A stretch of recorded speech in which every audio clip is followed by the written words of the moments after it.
नमस्कार दोस्तों। हम लोगों ने पहले पार्टों में देख लिया जहांगीर और जहांगीर का शासनकाल। फिर जहांगीर के पुत्र थे। पहला पुत्र था खुसरो और खुसरो का बेटा था दवार अक्ष। दोस्तों, दवार अक्ष को आशंका की कूटनीति के कारण इसको राजा बनाया जाता है, खुरम को नहीं बुलाया जाता है और अंत में खुरम आता है।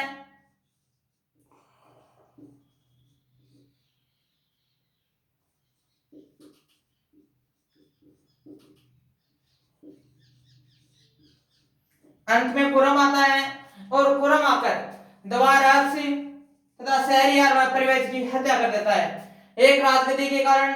और इतिहासकारों ने दवार अक्ष को बलि का बकरा कहा है।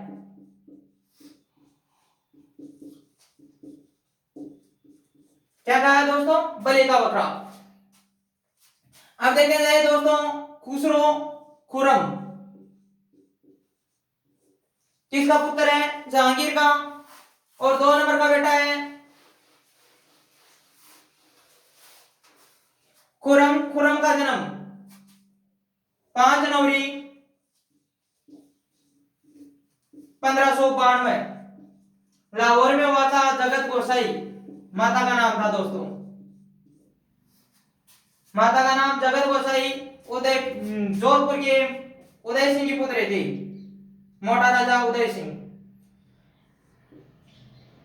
इसका यह राजा बनता है 4 फरवरी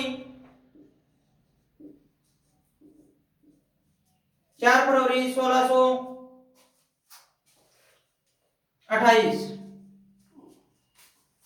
कब बनता है दोस्तों? 4 फरवरी 1628। कई बुकों में मिलता है कि यह 3 या 4 महीने की 27 लिख रखा है जहांगीर का और शाहजहां का लिख रखा है 28। तो 1 साल के पीरियड में क्या हुआ?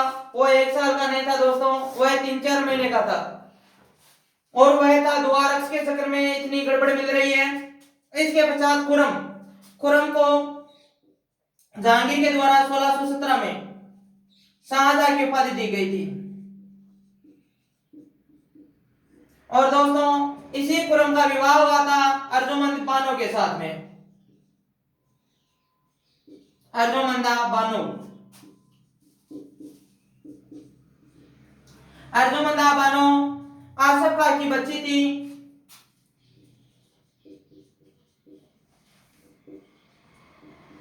और इसका भाई था, उसका नाम था शाइस्ता खां।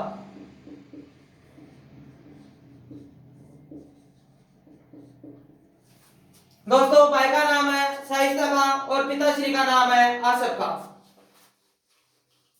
अर्जुमंद बानो का विवाह 1612 को हुआ था। विवाह होने के पश्चात सबसे ज्यादा प्रेम इसी अर्जुमंद बानो के साथ में होता। इसको मुगल इतिहास में मुमताज के नाम से जाना जाता है। किस नाम से? मुमताज के नाम से। देखते हैं दोस्तों कितना प्रेम था इसके साथ में शाहजहां का।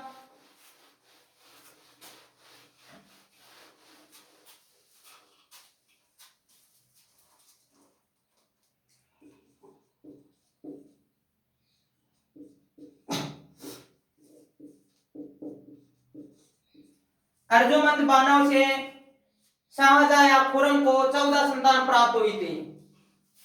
कितनी संतान है दोस्तों? 14 संतान। प्रेम तो इसको बोलते हैं। यह कुछ ही उम्र में मर गई थी, वरना तो क्या पता क्या होता। हम जैसे महात्मा सोचते हैं कि हमने 2 जाम लिए, अब आराम से रेस्ट है। अब देखो 14 संतान है इसके। पहली संतान है दारा शिको है।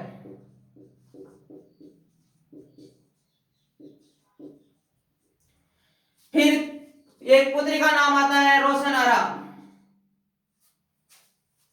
दोस्तों, जहां आरा। इसके पश्चात एक पुत्र है, उसका नाम है औरंगजेब। इसके पश्चात एक पुत्री का नाम आता है रोशन आरा।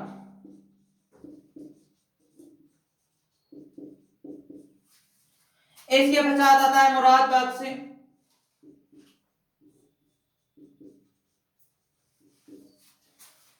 और एक पुत्री का नाम आता है गौहनारा। दोस्तों इसके पश्चात एक पुत्र है शाहसुजा। दोस्तों 14 संतान प्राप्त हुई थी अर्जुमंद बानो या मुमताज से, और 14 में से 7 संतान जीवित रही और 7 संतान जन्म के समय मृत्यु को प्राप्त हुई।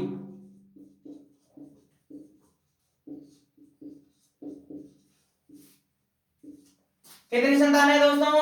आगे चलकर इन्हीं दाराशिकोह का साथ जहारा देगी, औरंगजेब का साथ रोशन आरा देगी और मुराद बख्श का साथ गोहन आरा देगी। शाहसुजा अकेला है और अकेला ही भटकता फिरेगा जब इन लोगों के बीच में उत्तराधिकार का युद्ध होगा तब। इस कारण यही सीरियल हमारे काम में आएगी आगे।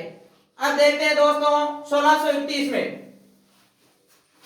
शाहजहां दक्षिण भारत में आक्रमण कर रहा है और वहीं पर 14वीं संतान को जन्म देते हुए 1631 में मुमताज की मृत्यु हो जाती है। तो इसको पहले बुरहानपुर में दफनाया जाता है। शुरुआती दौर में मुमताज को बुरहानपुर में दफना दिया जाता है। कुछ दिनों के पश्चात शाहजहां आगरा आता है। शाहजहां आगरा आता है और आगरा में निर्माण करवाता है ताजमहल का। दोस्तों मुमताज की याद में ताजमहल का निर्माण करवाता है आगरा में। यह ताजमहल की क्या विशेषताएं हैं, ताजमहल का निर्माण किसने किया, इसका वास्तुकार था ईसा का।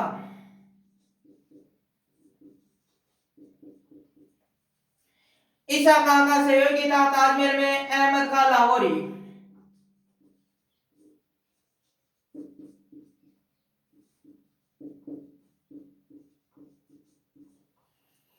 ताजमहल में जो गुंबद का निर्माण करवाया गया है वह व्यक्ति इटली का था, वेरिनियो जियोनाउ।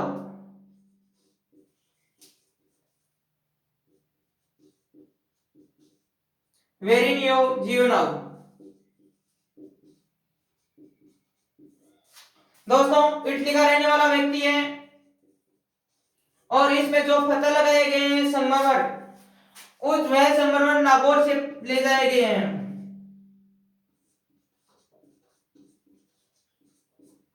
दोस्तों यह बेजोड़ इमारत है, बिल्कुल जोड़ नहीं दिखा सकते हम लोग कि इसका ताजमहल में कहां पर जोड़ है, हम लोग इसमें जोड़ नहीं दिखा सकते, बेजोड़ इमारत है। और दोस्तों इस पर 1631 में शुरू हुई थी। 1631 के पश्चात इसको जो है 53 तक चलता है कार्यक्रम। 53 तक जब तक यह समाप्त होती है और कुल मिलाकर इसमें लगते हैं 22 वर्ष। दोस्तों ताजमहल के निर्माण में 22 साल लगे हुए थे और इस ताजमहल में कितने रुपए खर्च हुए, तो 9 करोड़ रुपए खर्च हुए थे उसी समय। अब दोस्तों ताजमहल को देखकर क्या प्रेरणा मिलती है हम लोगों को, तो वैसा देखा जाए तब तो यह प्यार की मिसाइल था कि शाहजहां के द्वारा 9 करोड़ रुपए खर्च कर दिए गए। लेकिन हम हमारी मानसिकता को देखें तब लगता है कि एक औरत क्या नहीं कर सकती, एक औरत क्या नहीं कर सकती, मरकर भी व्यक्ति की जेब खाली करवा सकती है। बेचारे शाहजहां का 9 करोड़ रुपया मेरे बाद में भी लगवा दिया।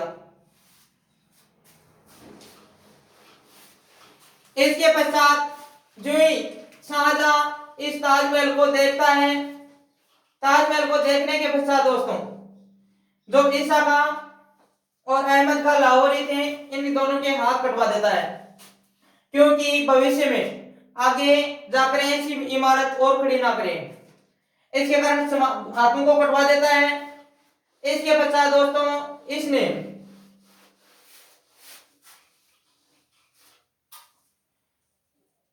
सोलह सौ 31 में यह दक्षिण भारत में आक्रमण कर रहा था।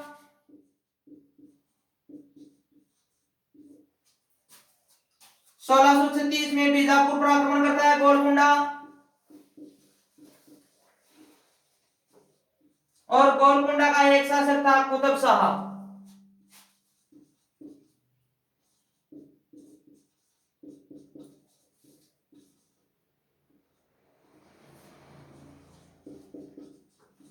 क्या नाम है दोस्तों? कुतुब शाह। कुतुब शाह ने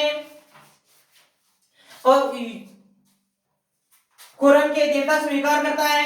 शाहजहां की अधीनता स्वीकार कर लेता है कुतुब शाह, और इसका एक गवर्नर था जिसका नाम था मीर जुमला। मीर जुमला या मीर सैद। यह मीर जुमला शाहजहां को एक हीरा देता है लाकर, कोहिनूर का हीरा। दोस्तों, अधीनता स्वीकार करने के पश्चात मीर जुमला कुतुब शाह का गवर्नर था। कुतुब शाह के द्वारा अधीनता स्वीकार की जाती है और मीर जुमला इस अधीनता को स्वीकार करने के पश्चात शाहजहां को कोहिनूर का हीरा लाकर देता है। जो ये हीरा देता है तब शाहजहां तख्त ताउस बनाता है। क्या बनाता है? तख्त ताउस, अर्थात अपना सिंहासन बनाता है। और सिंहासन बनाने पर यह कोहिनूर का हीरा ले जाकर लगाया था उस तख्त ताउस में। इसके पश्चात 1636 में गोलकुंडा के पश्चात आक्रमण करता है बीजापुर पर, और बीजापुर पर विजय हासिल करता है। इसके पश्चात वो आ जाता है यहीं पर आगरा में, और आगरा में ही शुरुआती दौर में तो शाहजहां ऐसे शासक है, और यह 1631 से 1633 में अपनी बड़ी पुत्री के दबाव में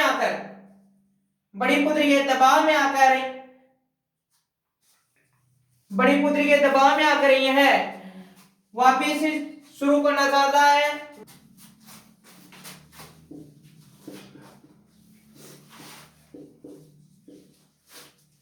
1631 से लेकर 33 तक जहां राज्य प्रभाव में आकर काल रात कार्यक्रम चलाता है। इसके पश्चात यह हिंदुओं पर तीर्थकर लागू करना चाहा, लेकिन अपनी पुत्री के कारण या काशी के पंडितों के द्वारा